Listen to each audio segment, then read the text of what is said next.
Okay, guys, here we go. Part 9 for my testimony. I had just gotten saved, and my life was really starting to turn upwards. I had to start learning all kinds of new things.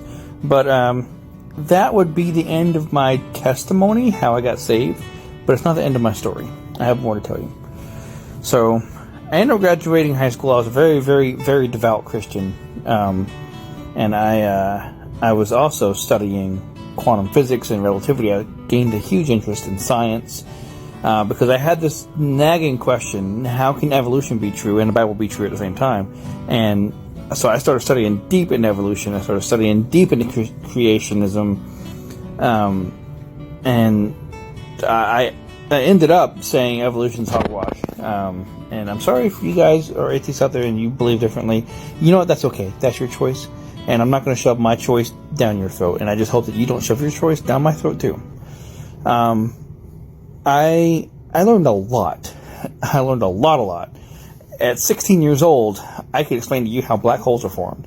I could explain to you about Einstein's relativity theory. I could explain to you quantum physics. I was writing science fiction novels that were super interesting at 16 years old.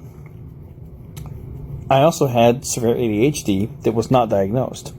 So I was hyper-focusing like crazy. And I decided to join the Navy out of nowhere because I didn't have any prospects. I was just about to graduate high school and I had nothing. I had no money saved up. I had no idea what I wanted to do.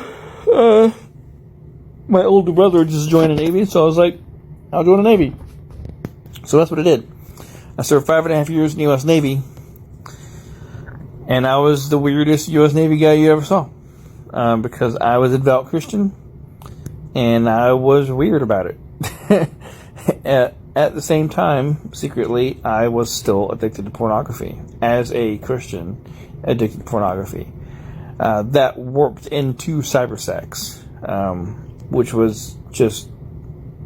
I'm not going to get into that. It was bad. I ended up meeting my wife on eHarmony while I was active duty in the Navy off the coast of Somalia hunting pirates. We dated online for several months. Finally, I think a total of like 4 months time together before we got engaged and we got married. And I got married just before I got out of the Navy. And I'll tell you the rest of my story in the next part. Come along for the next part, guys.